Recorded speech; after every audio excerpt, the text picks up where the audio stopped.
അടുത്തത് എസ്തറിൻ്റെ പുസ്തകത്തിലെ വീണ്ടും ബാക്കിയുള്ള Q&A നമുക്ക് ഡിസ്കസ് ചെയ്യാം. പാർസിയിലെ യഹൂദരെക്കുറിച്ച് അവരെക്കുറിച്ച് 4 വിശേഷണങ്ങളാണ് പറഞ്ഞിരിക്കുന്നത്. വിശ്വാസികളായ സഹോദരങ്ങൾ തമ്മിലുള്ള ഐക്യം, അവർക്കൊരു പ്രശ്നം വന്നപ്പോൾ അവരെങ്ങനെ ഐക്യത്തോടെ ഒരുമിച്ച് നിന്നു, അതുപോലെ നമ്മളും വിശ്വാസികളായ സഹോദരങ്ങൾ തമ്മിൽ എങ്ങനെ ഐക്യപ്പെട്ട് ജീവിക്കണം എന്നുള്ളത്, എല്ലാവരും ഒന്നിച്ച് ഉപവസിച്ച് ആത്മാർത്ഥത കാണിക്കുന്നു, അധികാരത്തിലിരിക്കുന്നവർക്ക് പ്രാർത്ഥനയിലൂടെയും സഹകരണത്തിലൂടെയും പിന്തുണ നൽകുന്ന സമൂഹത്തിൻ്റെ കടമ, ഒരേ അപ്പത്തിൻ്റെ അംശികളും ക്രിസ്തുവിൻ തലയായുള്ള ശരീരത്തിൻ്റെ അവയവങ്ങളുമാണ് നാം എന്നുള്ള ബോധ്യം. ഇതെല്ലാമാണ് യഹൂദരിൽ നിന്നും പാർസിയിലെ പ്രവാസത്തിലായ യഹൂദരിൽ നിന്നും നമുക്ക് ഉൾക്കൊള്ളുവാനുള്ള പാഠം.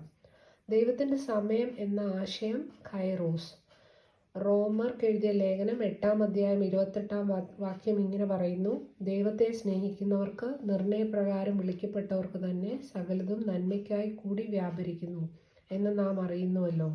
ഇങ്ങനെ ഒരു കാലത്തിനായിട്ടല്ലോ നീ രാജസ്ഥാനത്ത് വന്നിരിക്കുന്നതെന്നുള്ള മൊർദെഖായിയുടെ വാക്കാണ് എസ്തേറിലേക്ക് തൻ്റെ ജനത്തെ രക്ഷിക്കേണ്ടതും തൻ്റെ ദൗത്യത്തെക്കുറിച്ചുള്ള ബോധം എസ്തേറിൽ ഉളവാക്കിയതും.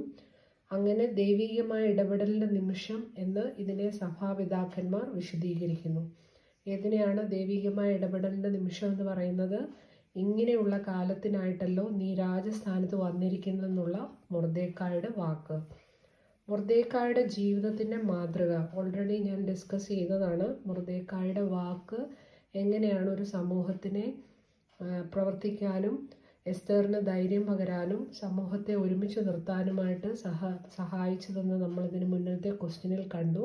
സത്യം പ്രവർത്തിക്കുക, നീതിപൂർവം ജീവിക്കുന്നതിൻ്റെ ഭാഗമായിട്ടും അതുപോലെ ദൈവത്തിലുള്ള വിശ്വാസം, ഇങ്ങനെയുള്ളൊരു സന്ദർഭത്തിനായിട്ട് നിന്നെ ഉപയോഗിക്കാൻ വേണ്ടിയിട്ടാണ് എസ്തേറിനോട് അങ്ങനെ പറഞ്ഞ് എസ്തേറിനെ ധൈര്യപ്പെടുത്തുവാനുള്ള എസ്തേറിൻ്റെ തൻ്റെ ദൗത്യത്തെക്കുറിച്ച് ബോധ്യപ്പെടുത്തുവാനുള്ള മൊർദെഖായിയുടെ ആ ദൈവത്തിലുള്ള വിശ്വാസമാണ് നമുക്കവിടെ കാണാനായിട്ട് സാധിക്കുന്നത്. സത്യം പ്രവർത്തിക്കുക, പ്രവാസത്തിലായിരുന്നിട്ടും തൻ്റെ യഹൂദ ജീവിതപ്രകാരമുള്ള താൻ ആചരിക്കേണ്ട ന്യായപ്രമാണത്തെയും തൻ്റെ ദൈവത്തെ അല്ലാതെ വേറെ ആരെയും കുമ്പിടില്ല എന്നുള്ള ആ ഒരു കാര്യത്തിൽ മുറുകെ പിടിച്ചുകൊണ്ട് ഹാമാനെ നമസ്കരിക്കുന്നതിൽ നിന്ന് പിന്തിരിഞ്ഞ് മാറുകയും ചെയ്യുന്നതായ മൊർദെഖായിയുടെ ജീവിതത്തിൽ സത്യം പ്രവർത്തിക്കുക, നീതിപൂർവം ജീവിക്കുന്നതിൻ്റെ ഭാഗം, അതുപോലെ ദൈവത്തിലുള്ള വിശ്വാസം, ഇതൊക്കെ നമുക്ക് അവിടെ എക്സ്പ്ലെയിൻ ചെയ്യാവുന്നതാണ്. സാത്താൻ്റെ തന്ത്രങ്ങൾക്കുള്ള ആയുധം പ്രാർത്ഥനയും ഉപവാസവും.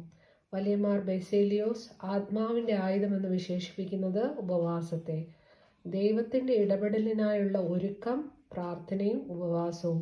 മനുഷ്യൻ്റെ ബോധ്യങ്ങൾക്കപ്പുറമാണ് മനുഷ്യൻ്റെ ബോധ്യങ്ങൾക്കപ്പുറമാണ് ദൈവത്തിൻ്റെ പ്രവൃത്തി.